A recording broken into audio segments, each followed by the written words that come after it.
jóvenes. ¿Qué temas vienen en examen de admisión recurrentemente? Los temas que más vienen en examen de admisión recurrentemente son los derechos humanos, las garantías constitucionales, ciudadanía, hoy un tema importantísimo, diversidad cultural, órganos autónomos y poderes del Estado, ¿no? Seis temas que deben dominar, jóvenes, ¿sí? Pero si yo te digo derechos humanos, ahí hay bastante material que desarrollar, ¿no? Derechos humanos, sus características, ¿no? Las generaciones, las convenciones sobre los derechos humanos, la Comisión Interamericana, la Corte Interamericana, la Corte Internacional de Justicia, la Convención de Derechos del Niño, etcétera, etcétera. Bien, ciudadanía. Son ciudadanos en el Perú los mayores de 18 años. Si tú y yo tenemos 18 años a más, ya seremos ciudadanos. Subir el volumen. ¿No? A ver. Hola, hola, ¿se me escucha recién? ¿Se me escucha? Parece que no se me escucha.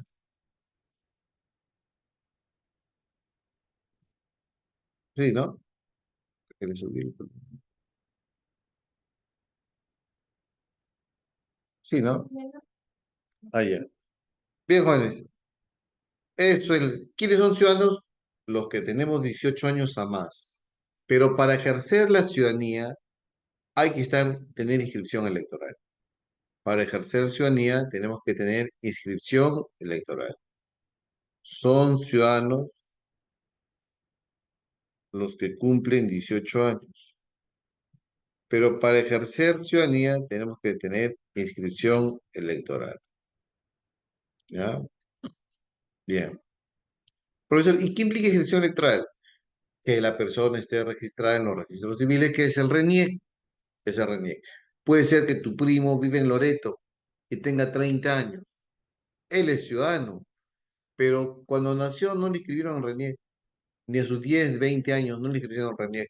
Entonces tendrá ciudadanía, será peruano, tendrá ciudadanía peruana, pero no podrá ejercer la ciudadanía porque no podrá elegir ni ser elegido, ni realizar actos jurídicos por no tener el DNI. Inscripción electoral.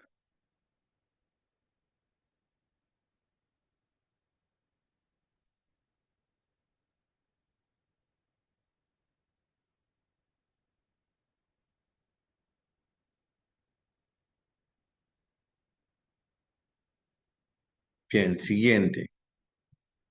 ¿Cuáles son los deberes del ciudadano? Pues honrar a la patria y proteger los intereses nacionales. Y por honrar a la patria implica, pues, no, honrar sus símbolos, defender los intereses nacionales, proteger su patrimonio, cumplir con los derechos, con sus obligaciones, con la Constitución, defender la constitucionalidad y sus leyes, pagar los tributos es un derecho, un deber del ciudadano. Deber del ciudadano honrar la patria y proteger los intereses nacionales. Cada ciudadano debe contribuir a su desarrollo. Miren, ¿y podría haber delitos contra los símbolos de la patria? Claro que sí. ¿Ya? Defender la Constitución y sus leyes, las mismas que deben ser cumplidas por todos los que garantizan la tranquilidad y el orden necesario. Defender la Constitución y sus leyes.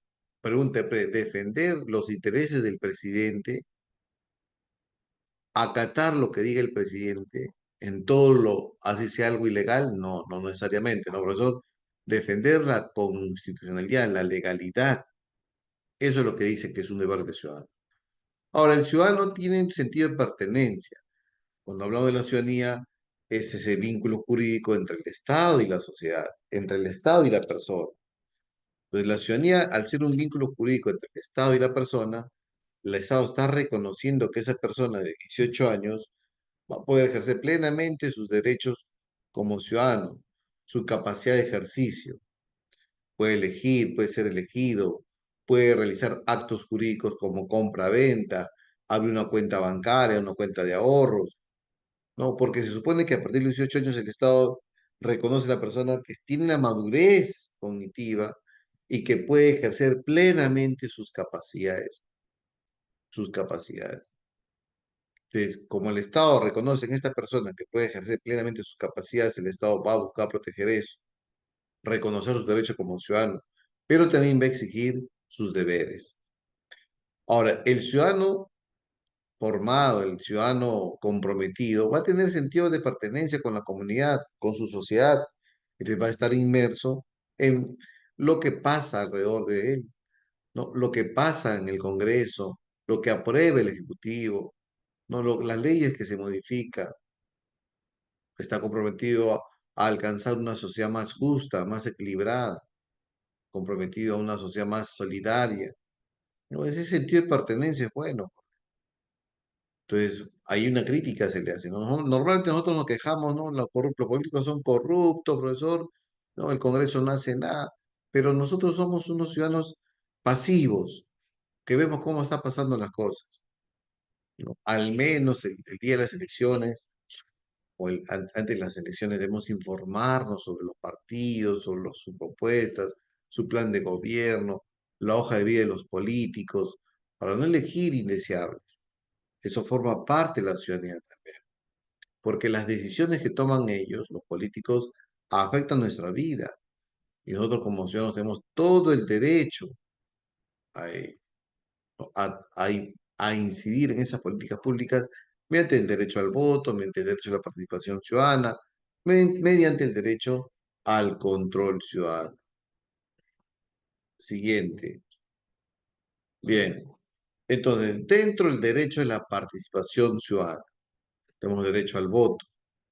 El voto es obligatorio en el Perú a partir de los 18 hasta los 70 años.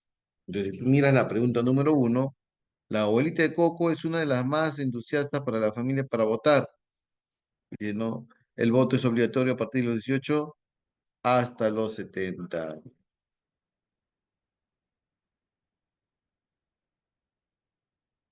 Profesor, ¿y cuándo se vuelve facultativo voluntario?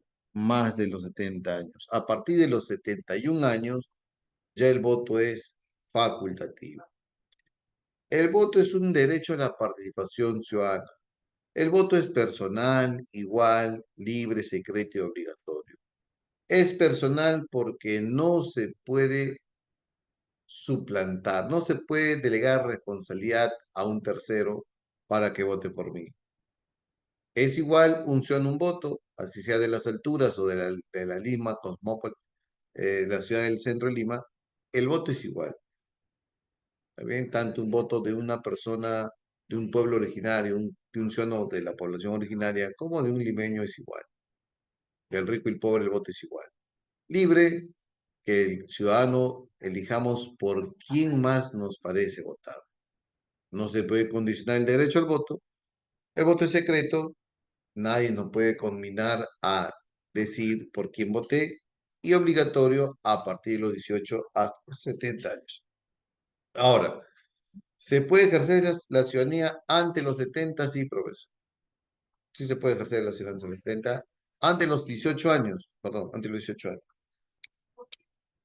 La Constitución, la ley, el Código Civil decía que desde el matrimonio civil, un niño, perdón, un joven y una señorita que se casaban a los 16, 17 años con permiso de sus padres, ya podían ejercer ciudadanía por el matrimonio civil. Pero esa ley ha sido derogada este año. La única manera hoy y en adelante para ejercer ciudadanía es a través de el título a nombre de la nación. Si yo terminé mis estudios secundarios a los 13 años, 14, 15, 16, salí de un instituto superior tecnológico con un título a nombre de la nación, ya podría ejercer la ciudadanía. Hoy, la única forma para ejercer la ciudadanía antes de los 18 años, a los 16 y 17 años específicamente, es por tener un título a nombre de la nación.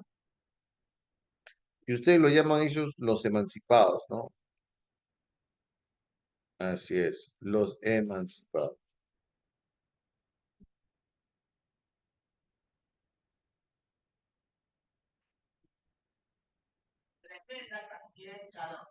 Ah, han subido a...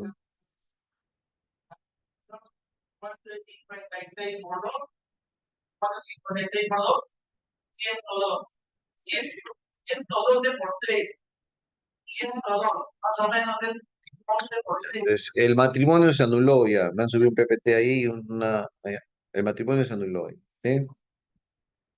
12 por 13, 11 por 13, 11 por 13 lo reduzco. Y eso me da 4 algo. Y yo digo, claro, ¿qué tiene 4 algo? Esto, no, pero habilidad. Otro audio, ¿no? Sí, sí, sí. Pero puedes cerrar en puerta. Sí, sí. Ya un ratito, un ratito. Continuamos, ¿ah? Continuamos. Dice, es nulo y punible todo acto que priva o limite al ciudadano el ejercicio de sus derechos. Es nulo y punible todo acto al ciudadano que limite el ejercicio de sus derechos. Vamos a poner un ejemplo, ¿ya? Miren, George Forsyth postuló a la presidencia de la República y en los primeros meses de la campaña electoral estaba en el primer lugar. Por ahí hubo voces de algunos candidatos que dijeron que no es posible que uno que nació en Venezuela, hijo de un chileno, querría gobernar el país. Pero si nosotros analizamos la ciudadanía y la nacionalidad peruana, George Forsyth, a pesar que nació en Venezuela y a pesar que su madre es chilena, él esperó el nacimiento porque su padre esperó el nacimiento y son Perón al nacimiento, los hijos nacidos en el extranjero de padres Perón al nacimiento. Él tiene todo el derecho a ejercer ciudadanía. Entonces, comentario, ese comentario realmente vulneraba, ¿no? el derecho al acceso a la ciudadanía.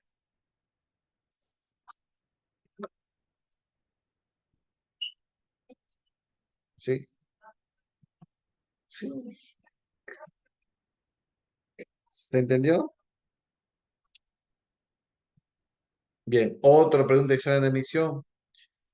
A raíz de la ola de alto consumo de licor en San Juan Lurigancho, se emite una ordenanza municipal donde en la cola del día de la votación se va a pasar un examen de alcoholemia y los que den positivo serán llevados al centro municipal para ponerle una multa.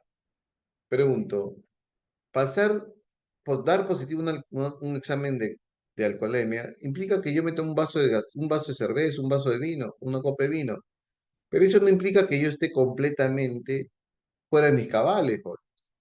Entonces, esta ordenanza municipal limitaba el acceso al voto al ciudadano, que dice la Constitución que son nulos y punibles los actos que prohíban o limiten al ciudadano el ejercicio de sus derechos.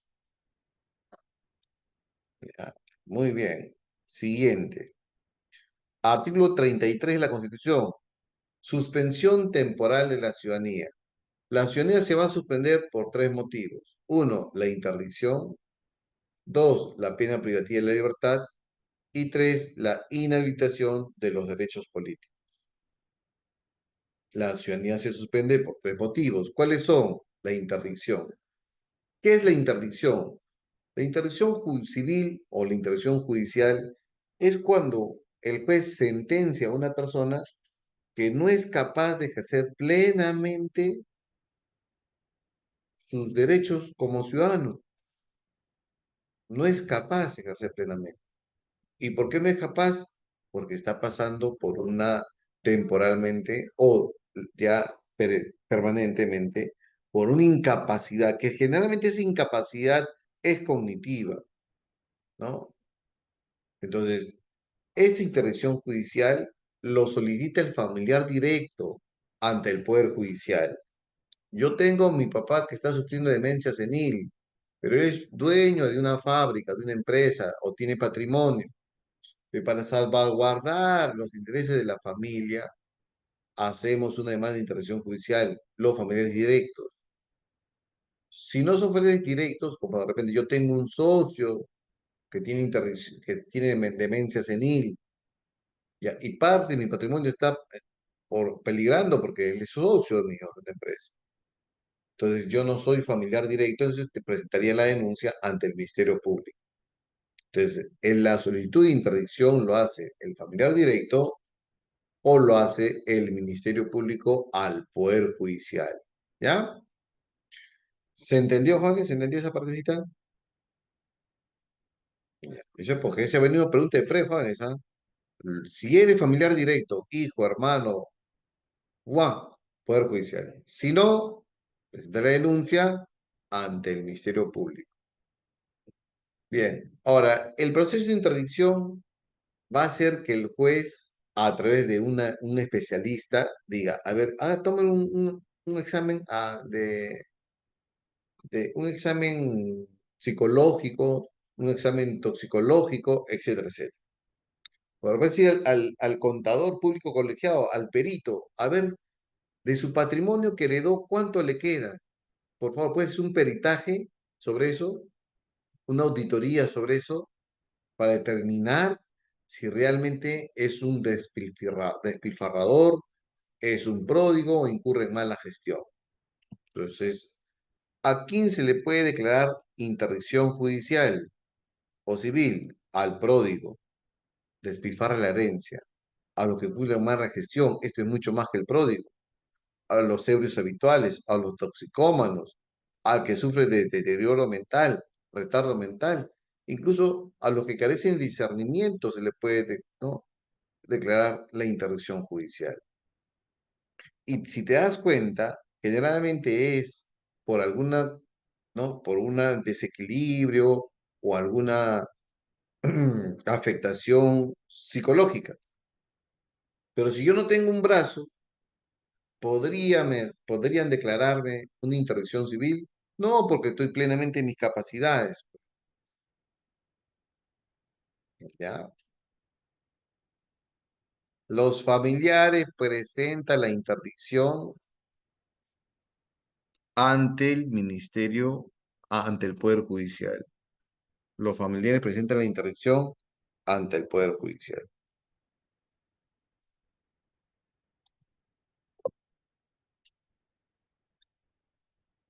¿Ya? Muy bien. La segunda es por sentencia de pena privativa de libertad. Se suspende la acción cuando el juez condena a cárcel. Condena a cárcel. O sea, ya hay un juicio oral, ya la fiscalía denunció, ¿no? Y te condena a cárcel. Te condena a cárcel. ¿Se entendió? Ahora, ojo, la prisión preventiva no suspende la ciudadanía, porque la prisión preventiva, jóvenes, si bien cierto, lo solicita el fiscal al juez y el juez, ¿no?, resuelve detener preventivamente a la persona, como es prisión preventiva y no hay todavía una sentencia judicial, la prisión preventiva no suspende ciudadanía. Alejandro Toledo está preso, joven. El expresidente está preso con prisión preventiva. Si hay un juicio oral en su contra. Ahora, si para diciembre el juez sentencia a 20 años de Toledo, pues Toledo tendría la ciudadanía suspendida. Y el tercer motivo por lo cual se suspende la ciudadanía es por la inhabilitación de los derechos políticos. Esa inhabilitación de los derechos políticos lo hace el Congreso de la República a los altos funcionarios del Estado, presidente, congresista, ministros, fiscal de la Nación, defensor del pueblo, ¿no?, por tener una inconducta o haber cometido delitos dentro de su función. Pero para ello, ¿sabes quién solicita, quién investiga? La comisión permanente y acusa ante el Pleno para que luego el Pleno lo inhabilite políticamente. Un ejemplo de ello es Vizcarra. Vizcarra fue candidato al Congreso Jóvenes y sacó más votos que cualquier otro candidato, pero no es congresista. ¿Y por qué no es congresista? Porque en plena campaña electoral el Congreso lo inhabilitó políticamente en sus derechos políticos porque sabe. Entonces, hay tres causales. Uno, la interdicción civil. Dos, la pena privativa de libertad. Y tres, la inhabilitación de los derechos políticos. ¿Hasta aquí alguna pregunta? Preguntas, por favor.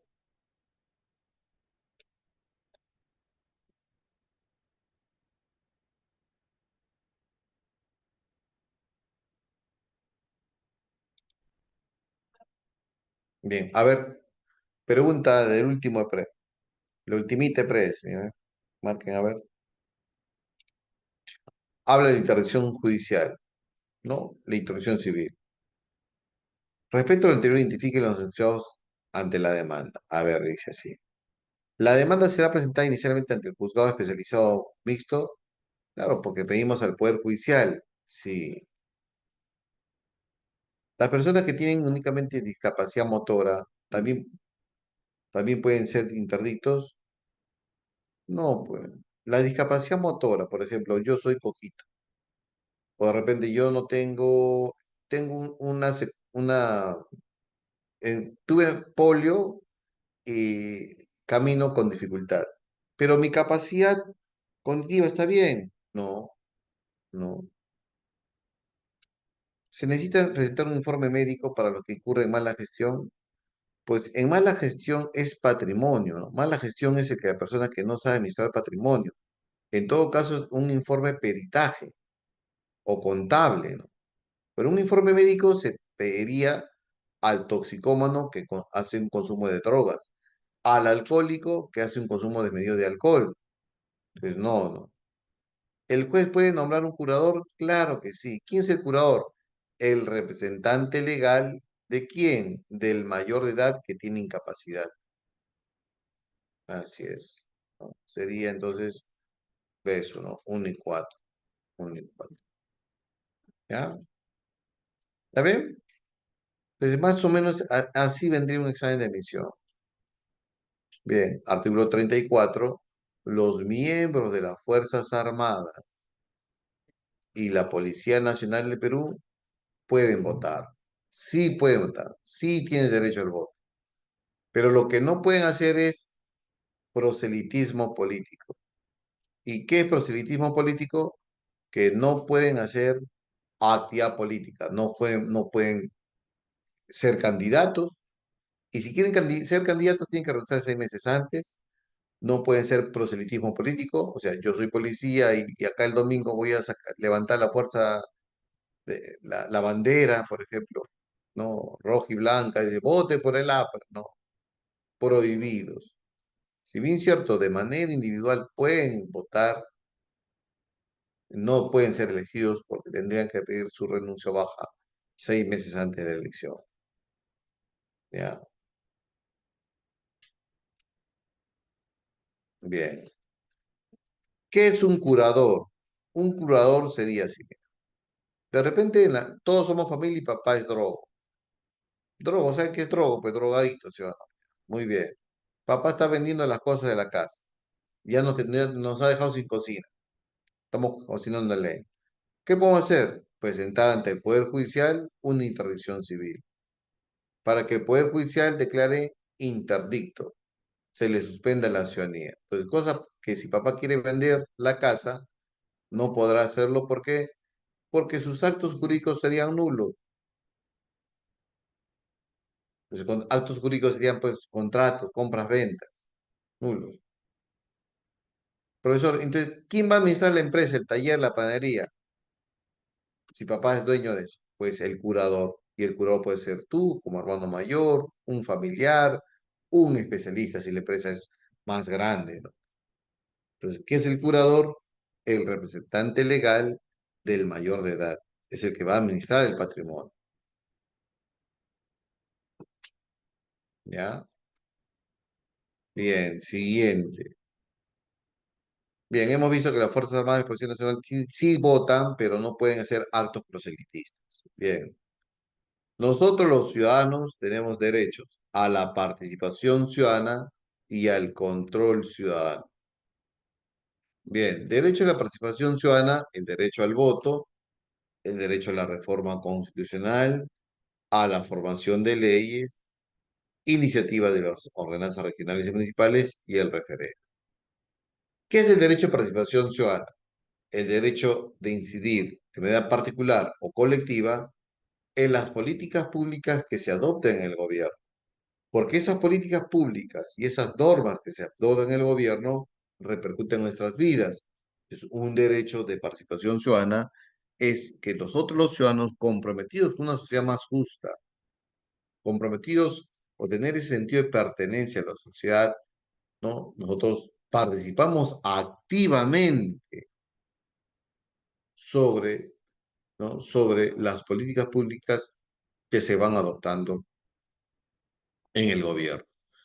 Y una de esas es la reforma de la Constitución.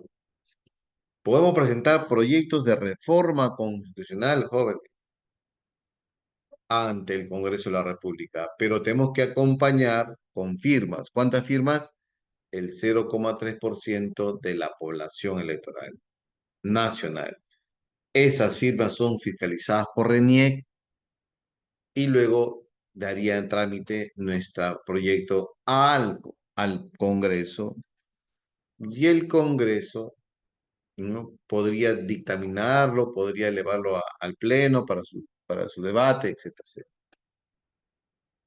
Y recuerden que el artículo 206 de la Constitución dice que quien tiene iniciativa de reforma constitucional es el presidente, los congresistas y el 0,3% de la población electoral, que somos los ciudadanos.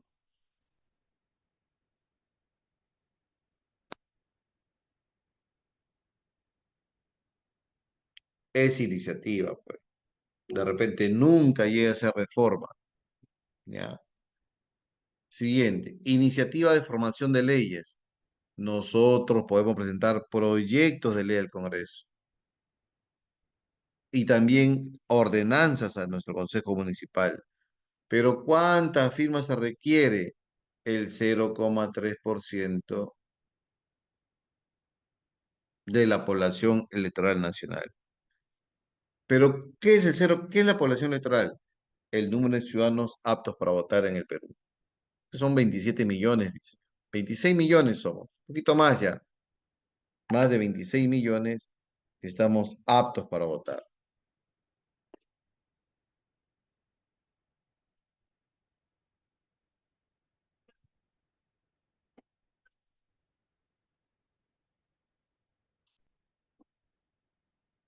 ¿Sí? ¿Se entendió, Juan? ¿Se entendió acá? Si te das cuenta, tanto en la reforma de la Constitución como en la iniciativa de formación de leyes o legislativa, piden la misma firma, 0,3%. Ahora, el referéndum. ¿Qué es el referéndum? La consulta al ciudadano, ¿no? Sobre si se aprueba o desaprueba normas jurídicas. Pero ya no es el 0,3% si nosotros queremos que el Estado lo convoque, sino el 10% de la población electoral. Si son 26 millones, 2,6 millones. Pero ¿quién fiscaliza las firmas? RENIEC, que tiene tu huella digital. RENIEC fiscaliza la firma. Profesor, ¿y quién da la convocatoria de referéndum? El jurado lo hacía, ahora es el presidente. Todo ha cambiado, jóvenes. ¿Hay más lucro?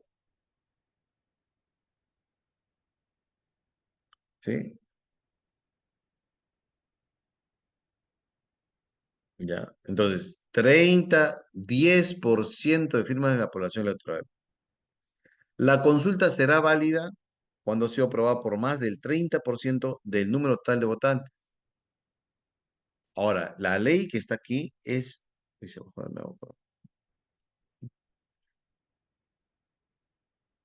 ¿Qué es esa? A ver. Ley 31399 modifica los artículos 40 y 44 de la Constitución, que es una reforma de la Constitución, presentando en toda reforma constitucional debe ser aprobada por el Parlamento con mayoría absoluta de sus miembros y que el referéndum sobre esos temas solo será convocado por el presidente de la República por disposición del legislativo. O sea, si queremos una reforma en la Constitución, el Congreso lo hace la reforma. Y si queremos ratificarlo por referéndum, el presidente lo convoca, pero por disposición del legislativo. ¿Ya?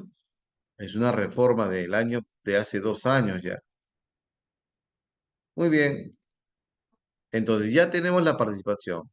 Ahora el referéndum. ¿Qué es el referéndum? Un mecanismo de consulta al ciudadano en cual el ciudadano va a decir, ¿estás o no estás de acuerdo? Hay que marcar simplemente sí o no. Sí, así. Pero ¿qué sí se puede convocar un referéndum y qué no se puede convocar un referéndum? ¿Qué sí temas entran en un referéndum y qué temas no pueden presentarse en un referéndum? Primero lo sí. Señor ciudadano, ¿usted acepta la reforma total o parcial de la Constitución?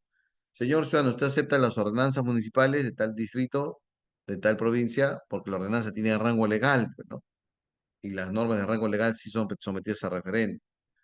La aprobación de rangos de ley, decreto legislativo, decreto de urgencia, resolución legislativa, leyes y temas sobre la descentralización y la regionalización. Temas sobre la descentralización y la regionalización son temas que se abordan en un referéndum.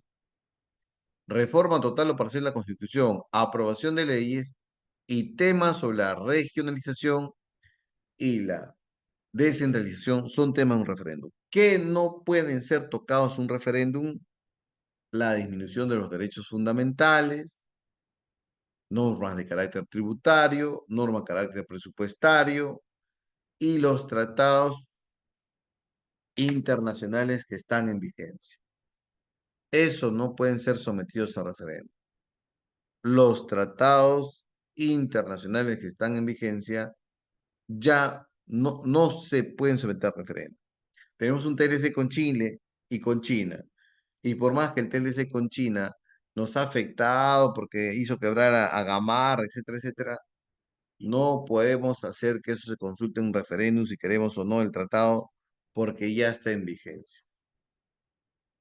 ¿Ya?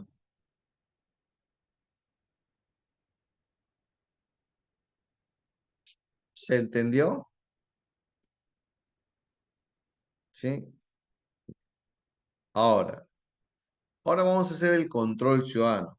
¿Y el control ciudadano en qué consiste? En que nosotros los ciudadanos podemos fiscalizar, interpelar, cuestionar, preguntar, sacar del cargo a las autoridades del gobierno. Pero ¿de qué gobierno? Si tenemos tres niveles, profesor. ¿Cuáles son los tres niveles de gobierno, joven? Los tres niveles de gobierno son el gobierno nacional, y aquí están los poderes del Estado, jóvenes, ¿sí o no? Aquí están los tres poderes, los OCAS, ¿está bien? De ellos no podemos hablar. No, tenemos los gobiernos regionales y los gobiernos locales. El derecho a control ciudadano es de acá, algo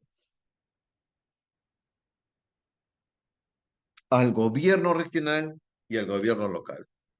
No se puede decir una revocatoria a un congresista, al presidente, no se puede hacer una remoción al defensor del pueblo, porque son autoridades nacionales, solamente son regionales y locales, de los gobiernos regionales y de las municipalidades. Qué raro, yo veo mi PPT distinto a tu PPT.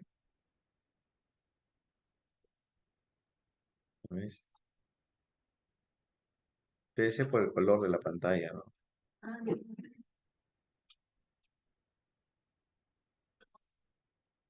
Ya, a ver. Uno. ¿Qué tenemos por acá? La revocatoria. ¿Qué es revocar? Revocar es privar del cargo la autoridad electa por el pueblo, pero a nivel regional y local nada más. ¿A quién podemos revocar? Podemos revocar al gobernador regional, al vicegobernador regional, al consejero regional, a los alcaldes y sus regidores. ¿A quién podemos revocar? A la autoridad regional, elegida por elección popular, gobernador regional, consejero regional, vicegobernador regional, alcalde de regidores y al juez de paz que proviene de elección popular. ¿Y por qué queremos sacarlo? Porque no nos gusta su gestión. No es necesario demostrarlo. Simplemente sustentar el pedido ante OMPE. OMPE se encarga de recibir el pedido de revocatoria. ¿Y qué nos vende? El kit electoral. ¿Qué es el kit electoral? El planillón de vacío que nosotros queremos recolectar firmas. ¿Cuántas firmas?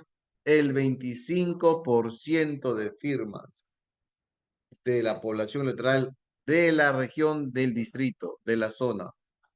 con un máximo de 400.000 firmas. Y una vez que devolvemos las firmas ya llenas a OMPE, OMPE lo dice, RENIEC fiscaliza las firmas.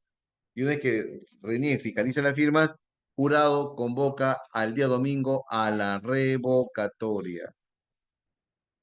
Y en la revocatoria por lo menos tiene que ir más del 50% de los votantes jóvenes de la zona.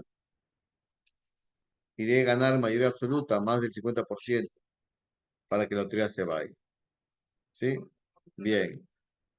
Esa es la revocatoria. Y el jurado tiene 3 meses para convocar la revocatoria de autoridades. Ahora, ¿en qué fecha se hace la revocatoria? Mira acá, ni en el primer año, ni en el segundo año, sino la revocatoria se celebra el tercer año, ni en el cuarto año se puede hacer la revocatoria, ¿ya? A partir del tercer año. Pero se va tramitando la revocatoria a partir del medio año, al segundo año, el segundo año. En junio, el 15 de junio del segundo año, se comienza a formalizar la revocatoria. Pero ya la pregunta se hace en el tercer año. En el tercer año la autoridad tendría que dejar el cargo. ¿Está bien? ¿Se entendió hasta aquí? ¿Se entendió, jóvenes? Entonces, mira, ¿quiénes participan aquí? OMPE, RENIEC y el Jurado Nacional de Elecciones. El jurado espera su turno para que todos los requisitos estén dados ya. Bien, siguiente. Remoción de autoridades. ¿A quién se hace la remoción?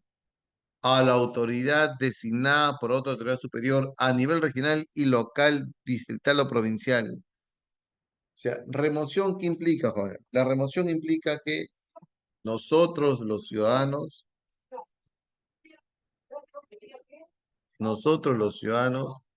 podemos,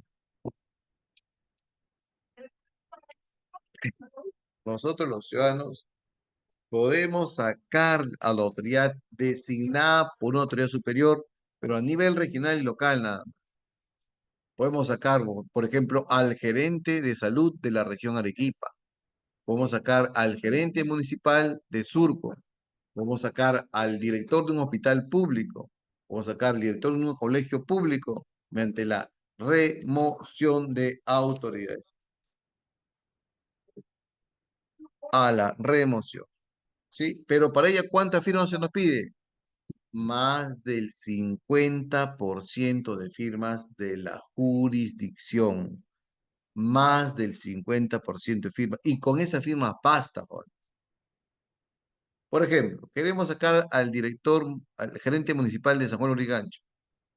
Tenemos que recolectar más del 50% de firmas. Y no se puede hacer la remoción a las autoridades que son jefes políticos, militares, en las zonas declaradas en estado de emergencia. De repente en el Brain hay un distrito que está en estado de emergencia porque todos sus alcaldes y sus prefectos han sido asesinados por el narcoterrorismo. Entonces, ¿quién asume ahí la función de jefe político militar? El comandante del ejército. Y a él no se le puede hacer la remoción según la Constitución. ¿Sí? Ya. Muy bien. ¿Alguna pregunta? ¿Preguntas?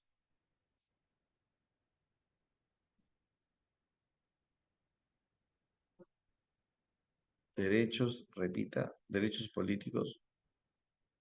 Eso hemos pasado hace cuántos PPTs.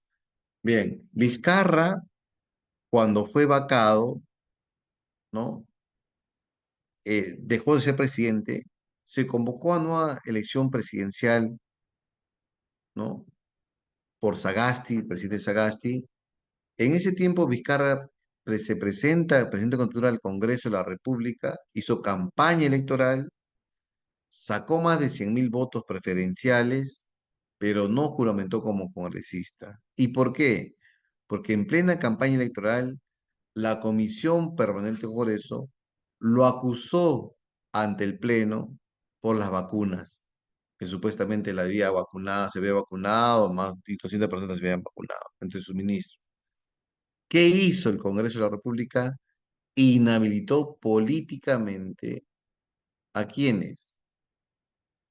Inhabilitó políticamente a Vizcarra por 10 años. Entonces, esa es una causal de suspensión de la ciudadanía. La inhabilitación política ¿no?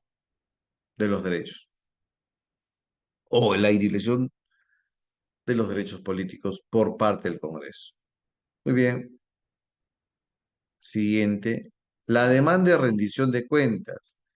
La demanda de rendición de cuentas se le exige, se le pide a la autoridad regional o local, municipal, de cómo está haciendo uso o cómo se hizo uso de los recursos del Estado, de la ejecución presupuestal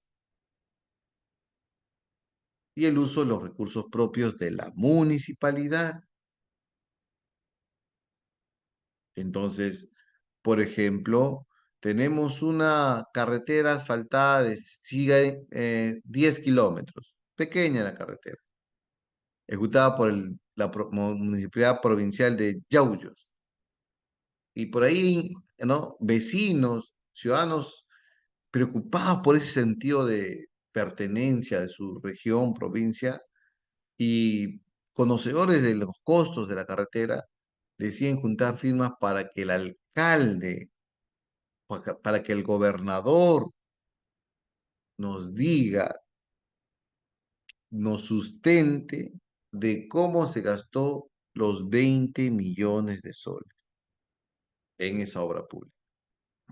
El informe técnico, contable, ¿no? Cómo se licitó, la empresa que la construyó, cómo se eligió, etcétera, etcétera. Pero para que la autoridad competente del gobierno regional o local nos dé la explicación pertinente al ciudadano sobre la demanda de rendición de cuentas, se requiere presentar el 10% de firmas de la población electoral de la jurisdicción con un máximo de 25.000 firmas.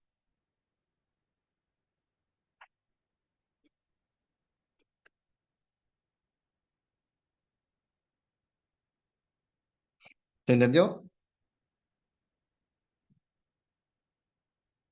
Sí.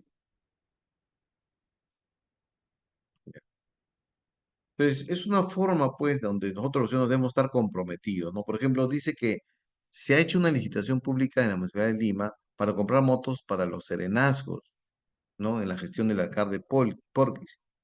Y dice que ha habido sobrevaloración de los precios de las motos, joven.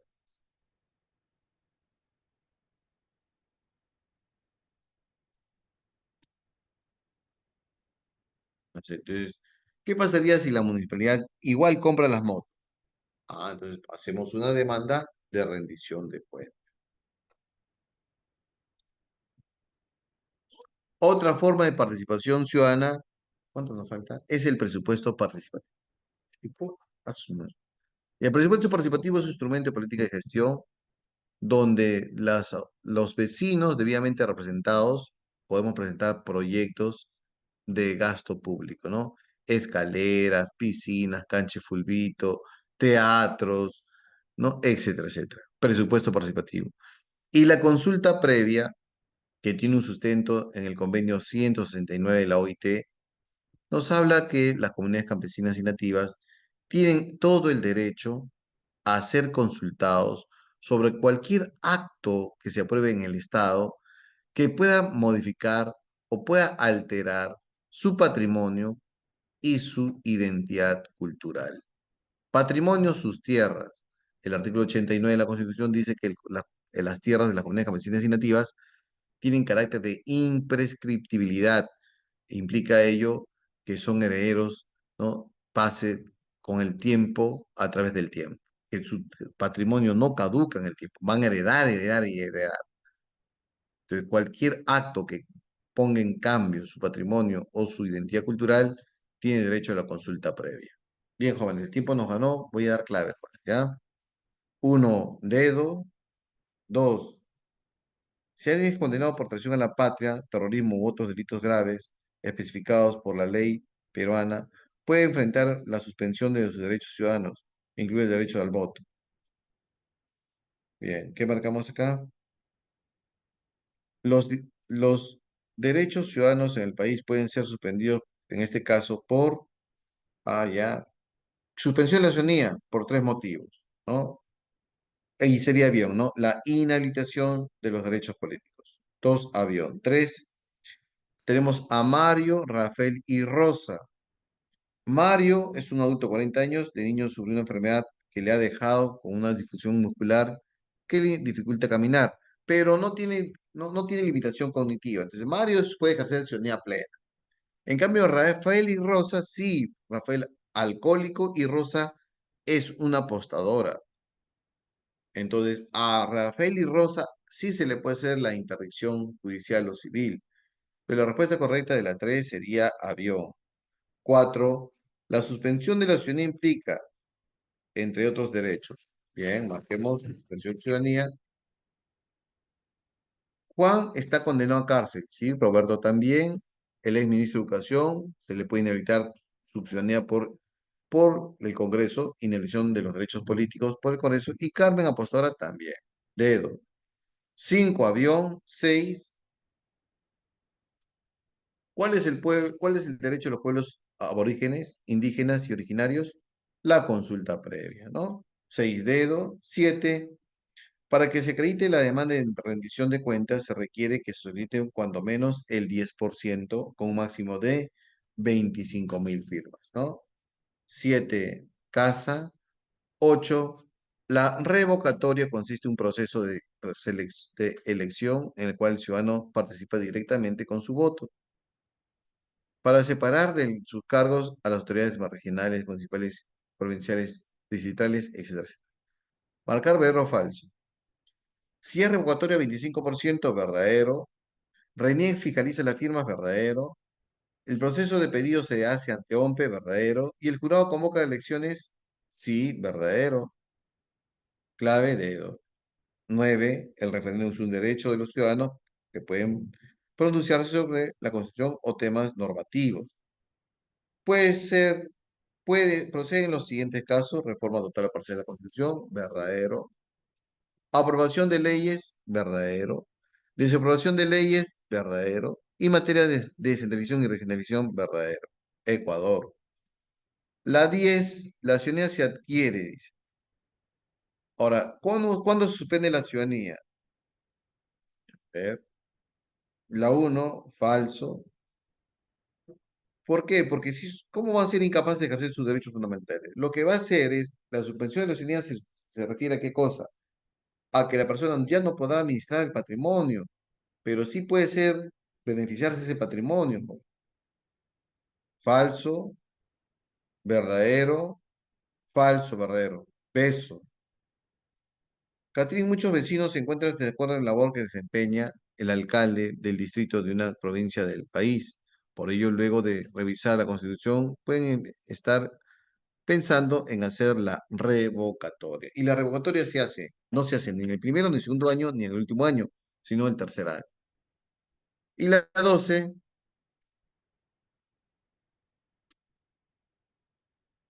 se quiere hacer una reforma en la Constitución. Y esa reforma en la Constitución afectaría si el derecho al voto es, y ya no es obligatorio, sino voluntario. No, profesor, porque se está reconociendo el derecho al voto, ¿sí? Entonces, ¿es improcedente la abreviación de la forma de ejercer el sufragio por sobre los tratados? No, porque no se está suprimiendo derechos fundamentales o constitucionales, sino simplemente se está modificando la característica del voto, de obligatorio a voluntario, pero eso implica que el voto todavía sigue como un derecho. La clave sería 2, y la iniciativa de reforma constitucional requiere el mismo porcentaje de las firmas de los ciudadanos que la formación de leyes, claro, ambos requieren 0,3%. La respuesta correcta es la 12, dedo. 12 dedos. Bien, jóvenes. El tiempo nos ganó, el tema es algo largo, jóvenes. Ahí comparto el PPT. Cuídense, chicos. Este es uno de los temas que más viene, ¿no? Que más viene examen de mención. Aquí hay material adicional, hay bastante, miren, ¿sí? Para que ustedes puedan marcar. Bien, chicos, cuídense. Nos vemos la próxima semana, ¿ya? Bien, bye, bye.